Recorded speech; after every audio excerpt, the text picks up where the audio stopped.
I'm actually asking for a stupid woman who decided to use Gorilla Glue to put her hair in a fine place. Gorilla Glue says that, oh, shoot, this is the TMZ story where now TMZ, oh, God damn it.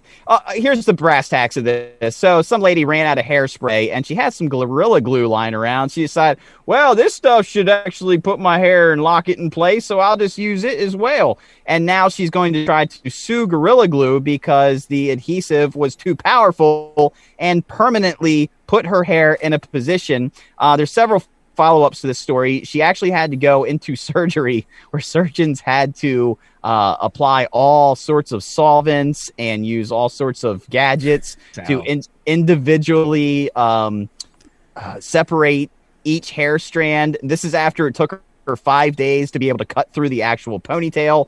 Gorilla Glue says, quote, "We are very sorry to hear about the unfortunate incident this Miss Brown experienced using our spray adhesive on her hair. We were glad to see in a recent video that Miss Brown has received medical treatment from her local medical facility and wish her the best." Now, does she have any grounds to sue Gorilla Glue for this unfortunate incident with her hair? Well, it's funny. So the argument I saw them trying to make, it might have been that same article, was that the warning label says don't use in your eyes, something else, or your skin. It doesn't say hair, right? That's the argument they were trying to make. But she obviously used it on her scalp, which is your skin, and I just think that's a ridiculous out. I mean, but otherwise, I mean, I think that it's obvious that it's not something that was meant to be used on your hair. If you look at the product description, the warning label, I think, is pretty clear. Like I said, the only thing that they're trying to argue is that it didn't say hair, but it did say don't use on your skin. Now, here's a question. Is that not...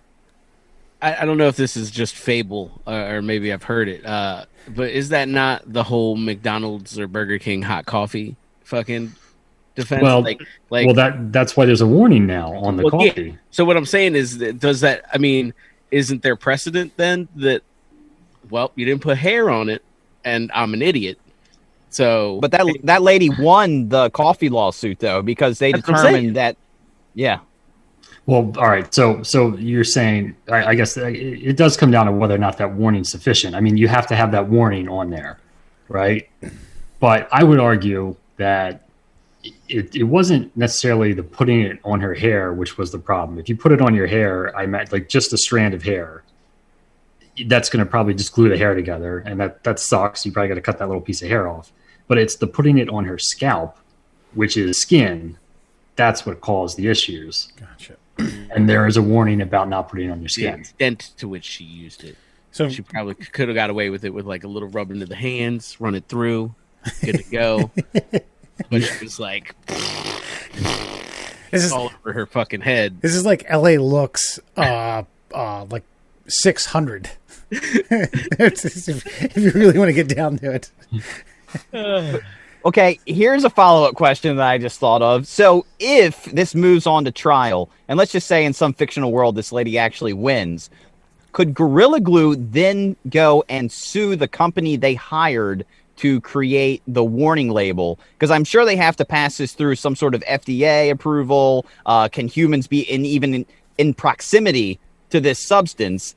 And there's probably got to be a scientist that says, okay, well, these are all the rules and regulations for utilizing this product. Could they then go and sue whomever helped them create the warning label for not including hair and scalp? Before Adam, I would like to interject and object because I know all the terms. I think even if it were to get that far, there's no chance that this would go to trial.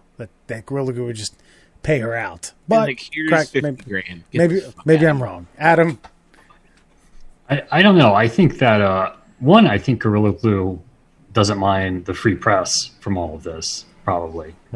Our product works. Our product is really good. Yeah, exactly. I mean, you glue something and then it breaks. I'm like, oh man, this stupid Elmer's. I got to get something that really holds. And then you see a story like this, right? I mean, that stuff's gonna work. How about they make her part of a new ad campaign. That's true. Well, anyway, that's actually not a bad idea. Ron Popeil said it and forget it. Yes, would buy. But what was the original question? Oh, well, yeah, I think Wes, you're right. I don't think it would ever go to trial. I mean, I think a judge would probably throw it out before trial. If from Gorilla Glue's standpoint, the problem with settling a case like this is that it establishes a bad precedent. Then every idiot who does something is going to sue Gorilla Glue. I actually, in looking at this story, I found one from, I think, just yesterday where this guy just Gorilla Glued his lips together because he didn't believe that this woman actually glued her hair to her head. He thought it was all bogus. And then he actually had to go to the hospital and have his skin peeled off his lips.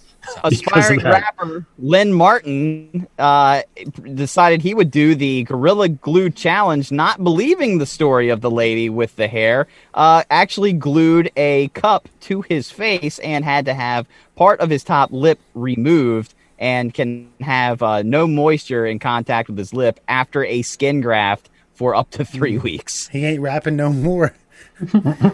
Actually, I saw one it's a related one where a guy sealed his butthole shut with Gorilla Glue.